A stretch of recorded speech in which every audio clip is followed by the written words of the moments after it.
ये वो पल हैं जब इजराइल ने ईरान पर अपने 200 के करीब फाइटर जेट भेजकर ईरान के 6 महत्वपूर्ण ठिकानों को टारगेट किया है। इजराइल ने ईरान पर आरोप लगाते हुए कहा कि ईरान चोरी छिपे न्यूक्लियर प्रोग्राम पर काम कर रहा था और वह न्यूक्लियर हथियार के बहुत ही करीब पहुंच चुका था, जो कि इजराइल के अस्तित्व के लिए एक बड़ी चुनौती बनने वाला था। इसलिए इजराइल ने ईरानी न्यूक्लियर साइट्स को टारगेट करते हुए ऑपरेशन राइजिंग लायन को अंजाम दिया। इजराइल की एक कार्रवाई ने मिडिल ईस्ट में तनाव को काफी बढ़ा दिया है। दुनिया की कई महाशक्तियां खुलकर इजराइल के सपोर्ट में आ खड़ी हुई हैं, तो ये जानना अहम हो जाता है कि आखिर मुस्लिम ब्रदरहुड इजराइल के हमले को लेकर क्या कुछ कह रहे हैं। सऊदी, टर्की और अन्य मुस्लिम देश ईरान पर हुए इस हमले को लेकर क्या कुछ बयान दे रहे हैं और वो कैसे इस पर रिएक्ट कर रहे हैं। मामले की बात की जाए तो इसमें सऊदी अरब ने ईरान पर इजरायली हमले को संप्रभुता का उल्लंघन करार दिया है। सऊदी अरब ने कहा कि वह इस हमले को लेकर ईरान के साथ खड़ा है, तो मुस्लिम देश ओमान ने इसे खतरनाक और गैरकानूनी कहा है। ओमान ईरान अमेरिका के बीच न्यूक्लियर डील को लेकर मध्यस्थता भी कर रहा है।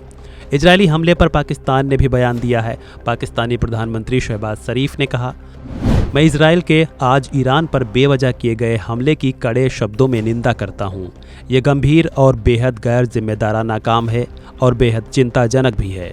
इसी कड़ी में तुर्की ने कहा कि इजराइल की यह उकसावे वाली कार्रवाई दिखाती है कि वह कूटनीति नहीं चाहता। इजराइल को तुरंत ये कार्रवाई रोकनी होगी, अन्यथा उसे परिणामों के लिए तैयार रहना होगा। इंडोनेशिया ने हमले की निंदा की और कहा कि इससे क्षेत्र में तनाव और बढ़ेगा। वहीं इराक ने इजराइल की आक्रामक सैन्य कार्रवाई की निंदा की है। इराक ने कहा कि हवाई हमले कर इजराइल ने अंतर्राष्ट्रीय कानून और वैश्विक सुरक्षा को खतरे में डाल दिया है। इससे मध्य पूर्व में जंग का खतरा मंडरा रहा है।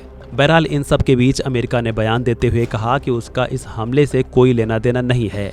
हालांकि अमेरिकी राष्ट्रपति ट्रंप ने ईरान को इस बीच न्यूक्लियर डील को लेकर फिर धमकाया है। साथ ही ट्रंप ने एक प्रकार से इजराइल का समर्थन भी जताया है।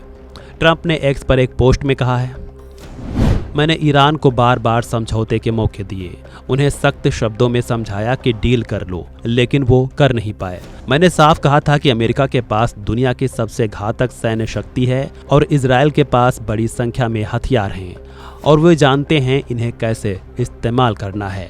अभी समय है, ईरान को एक समझौता करना होगा। बहरहाल ईरान पर इजराइल के किए गए हमलों को आप कैसे देखते हैं, कमेंट कर जरूर लिखें।